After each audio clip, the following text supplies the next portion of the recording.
Hoy es 3 de mayo de 2019, vamos ya al espacio de la entrevista. Esta mañana, como les decíamos, vamos a hablar de una palabra que encierra muchas cosas, integración. ¿Con quién lo vamos a hacer? Con Alejandro Gutman de la Fundación Forever. Pero pongamos algunos hechos en contexto y luego saludamos a nuestro invitado, a quien nos place recibir esta mañana. Con este pequeño país aquí en Centroamérica, trabajando en diferentes áreas, con jóvenes, trabajando con gente que es víctima de la misma desigualdad que tenemos en El Salvador. ¿Cómo va este proyecto en el que se ha enfocado en este último tiempo, Alejandro, la creación de una ley nacional de integración? Bien, Manuel, la verdad que por suerte hay una acogida de todos los distintos sectores políticos que de alguna manera se han puesto de acuerdo y están empujando y están trabajando, no solo de las distintas... Me he quedado sin voz, sepan disculpar. Se han puesto de acuerdo y estamos reuniéndonos periódicamente ya desde hace, le diría, 4 meses, desde diciembre, no, febrero, marzo, abril, 5 meses, y los distintos jefes de fracción sumados a los asesores técnicos, más algunos representantes del señor presidente electo Nayib Bukele, con todos ellos nos hemos reunido y gracias a Dios se está avanzando bastante con la mejor intención y con la mejor buena voluntad, entendiendo que la integración es la gran solución, participando todos para realmente construir social, educativa, cultural, políticamente mejor a este país que tanto lo necesita. Así que, si bien la construcción cotidiana requiere de una serie de cambios de cada uno, que van desde lo mental hasta lo social y cultural, que usted imaginará, político, que imaginará que eso requiere de un tiempo y no siempre se ven los resultados con la velocidad que uno desearía, por más perseverancia que uno... como es casi una historia contracultural la que se está creando, hay una cantidad de aspectos que están siendo muy positivos en esta construcción a lo largo de los 16 años, pero para que realmente fluya del modo que uno anhela y que termine de impactar y de transformar, si bien hoy ya hay muchas transformaciones, se requiere del esfuerzo mediático, se requiere del esfuerzo de la empresa, se requiere de una universidad renovada, de una escuela distinta, de una comunidad, de una familia distinta, en donde primero hay que comprender de qué se trata la integración, hay que de alguna manera empezar a convencerse que uno es un factor fundamental para poder transformar las condiciones de vida donde uno vive. Exactamente, Alejandro. Esa era una de las interrogantes que tengo yo, y seguramente las personas que nos están sintonizando esta mañana se preguntan lo mismo. Pero, ¿cuál es el fondo? ¿Cómo podría yo participar, digamos, en esta ley de integración? ¿O qué implicaría una ley de integración, que El Salvador cuente con este tipo de normativas? Porque lastimosamente los salvadoreños estamos acostumbrados de que acá cuando tenemos un problema siempre se crea una ley para intentar resolverlo. El Salvador está lleno de muchísimas leyes que no han resuelto los problemas para los que fueron creadas, lastimosamente. Entonces, ¿qué implica una ley de integración y cómo cambiaría la situación de muchos salvadoreños? Bueno, yo estoy totalmente de acuerdo con su concepto. Si no hay participación real de la sociedad y de sus instituciones, la ley no puede. Nosotros los latinoamericanos estamos bastante acostumbrados a esperar mucho más de lo que nos pueden dar de los otros, aunque no nos den ni lo mínimo que deberíamos recibir, digo, del Estado, y se ha construido un modelo en casi todos los órdenes que hoy ha quedado anquilosado, han quedado en la historia de cómo se viene construyendo y donde se han beneficiado muy pocos. Y, por ejemplo, en El Salvador hay un 60% de gente que vive en la pobreza, donde no hay accesos de repente a que la gente se conozca. Este país vive construyendo a medias, en todos los sentidos posibles prácticamente. Entonces, lo que intenta esta ley, pero creando facilidades y accesos e intercambios y acercamientos y construcciones distintas, tratando de mejorar las realidades. De lo que hablamos, Manuel, es, y para ponerlo, primero es la utilización de los recursos humanos que existen en el país y de otra clase de recursos que normalmente no se los considera como factores que pueden llevar al desarrollo. No se los considera. Desgraciadamente hay un montón de elementos y de cuestiones que pasan en la sociedad y que no se las toman como factores. Si nosotros, por ejemplo, seguimos considerando en los programas que realizan las organizaciones internacionales y en muchos programas estatales, y seguimos viendo que los programas de prevención ven al joven como un potencial delincuente al joven de las comunidades, en lugar de verlo como un recurso maravilloso para el desarrollo del país, estamos muy mal, porque no solo estamos poniéndole un estigma tremendo a un joven que vive en las comunidades y lo estamos prácticamente relegando a una condición de subciudadano, sino que además no aprovechamos todo lo que tiene ese joven para brindarse a sí mismo y para brindarle a su escuela, a sus amigos, a su familia, a su comunidad, a su universidad, etcétera, a su empresa. Entonces hay una reconversión de las relaciones naturales. Es necesario reconvertir relaciones naturales en naturales para modificar la realidad. Tenemos que dejar de crear oportunidades para que el chico que se saque el 10 pueda acceder a una beca universitaria. Y lo que hay que hacer, por ejemplo, porque esto no se reduce y hacen muy mal quienes pretenden reducir la integración a una cuestión de educación, o quienes piensan que el único factor de desarrollo es la educación, adjudicarle a la educación y mucho menos a la educación que hoy se recibe, en donde la integración no es parte de todo eso, ni a nivel primario, ni a nivel secundario, ni a nivel terciario, ni superior, ni académico. Entonces, lo que es muy, pero muy importante es reconvertir eso y que, por ejemplo, hayan accesos en los lugares donde hoy están restringidos. Las universidades tienen el acceso restringido, más o menos, para el gran caudal de jóvenes que se gradúan de las escuelas, de los institutos.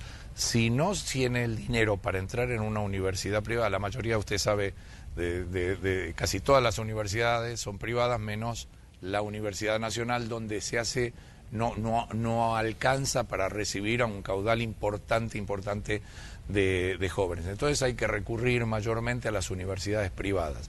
Las universidades privadas solo becan a quien se saca una enorme nota y tiene unas condiciones, tiene que demostrar más o menos que viene padeciendo hambre 6 días de 7 en la semana. Quienes no encajan en eso, que además les cubren a veces un 100%, a veces un 50%, a veces un 25%, son más del 95% de cada escuela que no encaja en esa tipología. Entonces, ¿cómo hacemos si queremos tener un país distinto, si queremos tener un país en desarrollo real, para que esas condiciones cambien y salir del modelo de programa de crear oportunidades para Juancito Pedrito que hayan cumplido con esos requisitos de beca? Entonces, una de las maneras más fáciles de ver es cómo hacemos para que dos instituciones que tradicionalmente no se conocen, no se respetan, no se quieren, no intercambian nada, no hay nada entre ellas, escuela y universidad, puedan tener una relación estrecha y convertir una relación natural en la sociedad, porque esta relación de universidad-escuela le es tan beneficiosa a una como a la otra, y eso no termina allí, sino que uno está formando otra clase de profesionales. Se reduce la pobreza cuando hay una atención distinta, no solo atención, sino que se cura, por ejemplo, en el campo de la medicina, y en la escuela hay una revitalización de la enseñanza allí, en la comunidad, en la familia, en esos jóvenes. La empresa también participa porque está participando en la formación educativa de los jóvenes y así una cantidad de instituciones que son absolutamente fundamentales. Quien queda afuera está dejando en una situación desventajosa al resto de la sociedad. Es muy difícil llegar a esa transformación, a esa generación, como usted decía al principio, Manuel, a llegar a la energía social. Mire, estos son conceptos que si uno los escucha de manera aislada, le cuesta entender. La cuestión que aquí en El Salvador, una de las grandes luchas que nos toca hacer, es que no hay el deseo de aprender, no hay el deseo de salirse del molde, no hay el deseo de buscar, de salirse de esa comodidad. Entonces todos queremos hacer de la misma manera que venimos haciendo. Las organizaciones internacionales, en lugar de estar aireadas, de estar oxigenadas y ser un referente cultural, social, económico, de desarrollo para los países, una voz de una mirada con inteligencia, una mirada lúcida que ilumine. Hoy, en lugar de tener a todos esos profesionales estudiosos, cercanos, conocedores de la realidad, transformadores de la realidad, se han convertido en expertos burócratas que conocen muy bien el funcionamiento de cada institución. Yo hoy le traje, Manuel, no sé si tiene que ir a una pausa. No, claro que no, le escucho. Porque me entusiasmo aún sin voz. Le traje un artículo muy interesante que salió en el New York Times, fechado el 5 de abril, escrito por David Brooks, y habla de cómo Canadá mejoró entre el 2015 y el 2017 los niveles de pobreza, sin haber incrementado su economía sustancialmente como para justificar dicha transformación. Sí. Y habla que Canadá pudo lograr esto porque apelaron a una manera distinta de trabajar con las comunidades. En esto del trabajo se necesita de unos y de otros, no es solo ir a trabajar a las comunidades. Pero Alejandro, pongamos en perspectiva algunos elementos que forman parte del día a día de los salvadoreños. En El Salvador sabemos que estamos separados a veces por las mismas condiciones económicas que tenemos los que vivimos en este país. Por un lado, hay gente que tiene mucho y hay gente que no tiene absolutamente nada. Los que tienen mucho viven en zonas donde no pasa nada en cuanto a problemas como la violencia, a problemas de manchas de grafitis de pandilleros, gente que tiene, digamos, seguridad las 24 horas del día, gente que tiene, digamos, se moviliza con sus vehículos en zonas donde no hay ningún problema. Pero tenemos el resto que vive hacinados en municipios muy populosos donde la violencia forma parte de, digamos, desde que se levantan hasta que se acuestan, viven con el temor de que le van a cobrar por llegar, que tiene que enfrentar, digamos, la situación de cuando viaja en el transporte colectivo, los peligros que implica viajar apiñado ahí en las unidades de transporte, son situaciones que forman parte del día a día. Los jóvenes que van a buscar empleo muchas veces les dicen: no te puedo emplear porque vivís en una zona donde hay un peligro de pandillas y es un riesgo para mi empresa llegar a dejarte ahí cuando ya has terminado tu jornada laboral. No es que tú te das el problema, sino que es la zona donde vives el problema. Entonces, ¿cómo borrar todas esas barreras que están ahí y que dividen a un país de que una cantidad, no pasamos ni de los 7 millones de habitantes, y que estamos en 20.000 kilómetros cuadrados, pero que todos estamos separados por ese tipo de situaciones que son barreras que están ahí, pero que a veces ni los encargados de las instituciones quieren ver? Usted ha hecho una radiografía muy buena y nosotros nos hemos pasado 16 años trabajando en esto, Manuel. Ahora, ¿cómo hacemos si no se quiere ni siquiera? Gracias a Dios ahora los políticos, los jefes de fracción, el nuevo presidente, están tomándose su tiempo, ya va la quinta, sexta reunión. Gracias por el té, me cambiaron el café, es muy amable. Pero lo primero que hay que hacer es abrir un poco la cabeza, es disponer de un tiempo, es entender que se necesitan nuevos conceptos, es ver lo que está sucediendo y que provoca cambios, es ver que hay mucha gente que quiere cambiar y que entiende que aunque no le esté pasando tan mal como en las comunidades, el país está desbarrancando y cada vez va peor. Ustedes creen, yo esto lo digo hace muchos años, Manuel, ¿ustedes creen que no se puede ir peor que hoy? Se puede mucho peor. Hace muchos años que la cosa va empeorando. Esto no es que vinimos de la Odisea y yo hace 16 años que vengo y lo vengo diciendo porque estoy en un lado y en el otro metido y me doy cuenta que va a peor porque no tienen el deseo profundo de cambiar, aunque parezca mentira. Entonces, el día que empecemos a hacerlo realidad, no solo en la ley, si esto va a la ley, mire Manuel, los asesores técnicos pueden hacer un trabajo maravilloso, los políticos, los jefes de fracción, pueden hacer un trabajo maravilloso en la elaboración de esta ley de integración nacional. Pueden hablar con las universidades, con las escuelas, con las comunidades, etcétera, etcétera.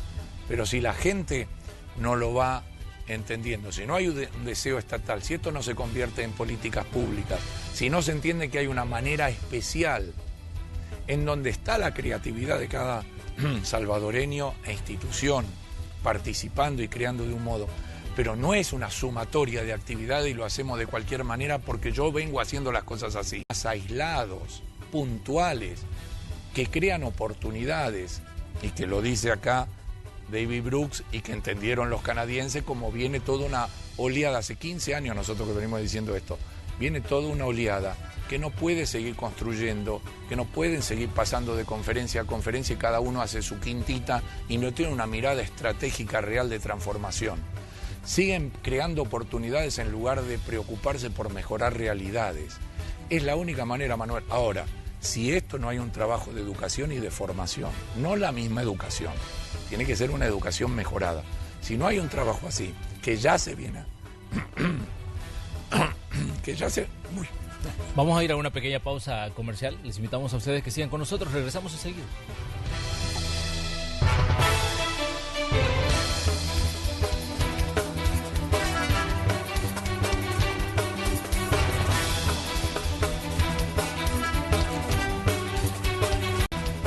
Estamos en el día viernes, hoy estamos conversando aquí en el espacio de la entrevista de Hechos AM con Alejandro Goodman de la Fundación Forever y estamos hablando sobre el proyecto para crear una ley de integración.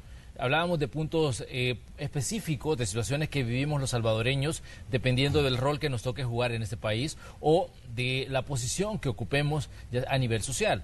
Y decíamos situaciones que están presentes en el día a día, cómo a veces la marginación lleva también a mucha gente a vivir sin esperanza, a creer que ya no hay un futuro y que está condenado a vivir en círculos de pobreza, a vivir en condiciones que no son las mejores ni para ellos ni para sus hijos. Entonces estamos hablando de cómo se puede, digamos, promover una realidad diferente a través de un proyecto de ley tan interesante como el que está promoviendo usted, Alejandro. Yo creo que en todos los niveles, Manuel, no nos han, culturalmente no hemos sido influenciados ni remotamente como para que uno se convierta en un factor realmente de transformación, de construcción de una sociedad mejor.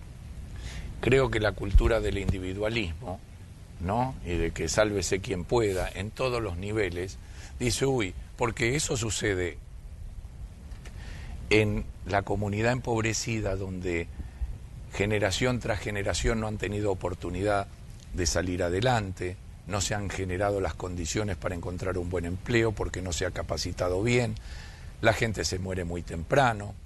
Bueno, todos estos atrasos tienen consecuencias muy grandes, ¿no? La gente se muere muchos años antes, sufre mucho más de la cuenta en el día a día, porque esos atrasos significan que no se ha avanzado en todo lo que se podría en estos campos sociales, económicos, políticos, culturales. Pero también sucede en las organizaciones internacionales, por ejemplo, que es un lugar que cualquiera quisiera trabajar porque el ámbito es maravilloso y hay un prestigio social y comodidad y buen salario y viaja y lo tratan casi como a un papa.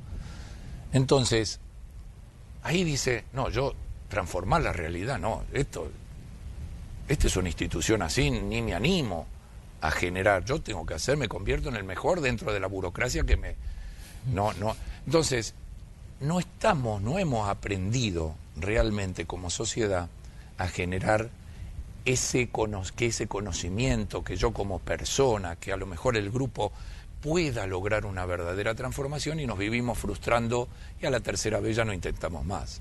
No, porque aquel no, porque aquellos no, porque no hay... Bueno, esto requiere de una participación, de una conceptualización, de todo un armado distinto, y en donde no es una cuestión teórica, porque eso se viene realizando ya hace muchos años. Esto es una demostración porque hoy hay un acceso distinto en las universidades, en las escuelas antes cerraban las puertas, hoy las abren, en la comunidad con la participación. Ahora, si usted me dice, ya están en las empresas, cómo se han involucrado y hoy lloran cuando se despiden luego de hacer una experiencia en común, donde antes se veían con una cantidad de prejuicios tremendos, ese conocimiento que ilumina a un país al conocerse, se enriquece, porque usted cree que hoy los empresarios viven contentos. ¿A usted le parece que la desintegración en el país no provoca estragos económicos a todos?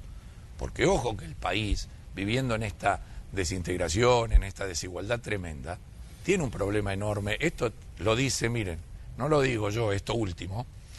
Joseph Stiglitz es un premio Nobel de Economía, uno de los más prestigiosos de los últimos años, y todo este libro lo sacó hace algunos años, y dice, mire, él habla de la desigualdad, yo hablo más de la desintegración, pero bueno, para el caso aplica.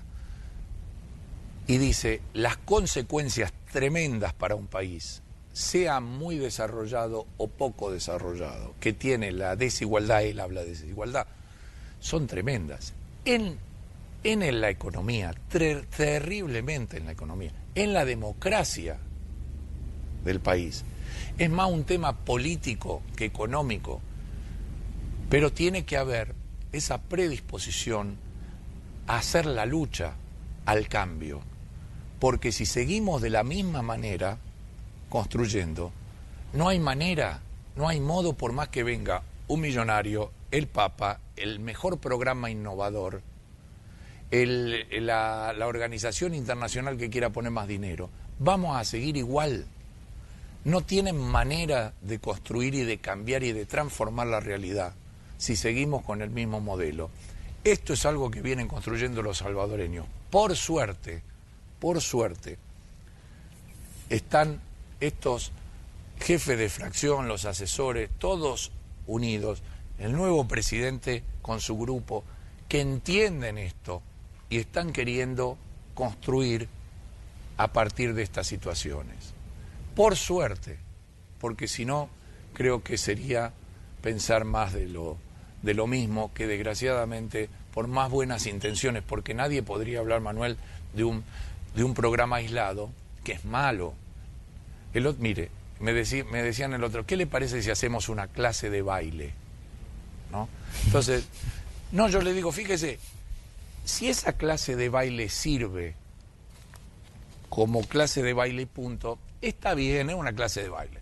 Pero un gran problema en las comunidades es la falta de expresión de los jóvenes, de los vecinos, de los abuelos, porque todo aquel que sobresale es un target, ¿no? Es una posibilidad que lo vayan a molestar mañana. No se anima a sobresalir, a contar, a explicar, ni lo bueno ni lo malo. Entonces la expresividad, la manera de expresarse es muy importante porque se vive hacia adentro.